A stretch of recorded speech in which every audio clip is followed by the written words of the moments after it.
Big boss Marathi season 6 आता शेवटच्या टप्प्यावर आलाय आणि गेम खूपच इंटरेस्टिंग झाल्याचं पाहायला मिळतंय। या सगळ्यात तन्वी कोलते हिने तिकीट टू फिनाले टास्क जिंकून थेट फायनल मध्ये एंट्री घेतलीये। पण जिथे तन्वीचा आनंद सुरू आहे तिथे विशाल कोटियनसाठी मात्र परिस्थिती पूर्ण उलटी झालीये। घरात राकेश बापट सोबत झालेल्या भांडणामुळे विशालला मोठी शिक्षा मिळाली। बिग बॉसने त्याला थेट संपूर्ण सीझन साठी नॉमिनेट केलंय। तर समोर आलेल्या नवीन प्रोमो मध्ये विशाल खूपच भावुक दिसतोय।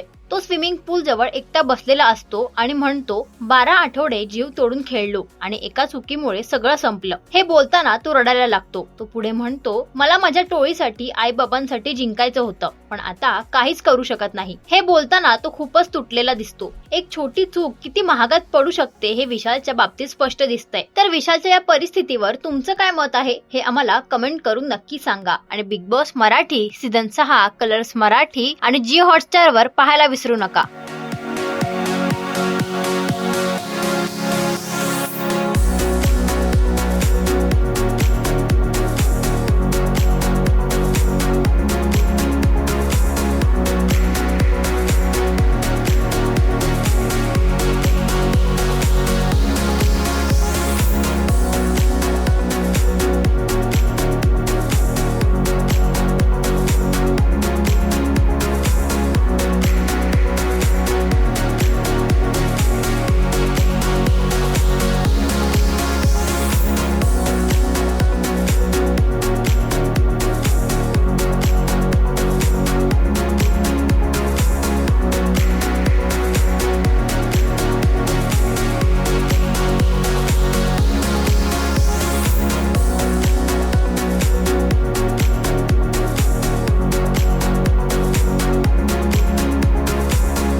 मराठी मनोरंजन सृष्टीमधील मालिका, चित्रपट, नाटक तसेच कलाकारांबद्दलच्या नवीन अपडेट्स जाणून घेण्यासाठी नक्की सबस्क्राईब करा इट्स मज्जा मराठी या आपल्या नवीन यूट्यूब चॅनलला।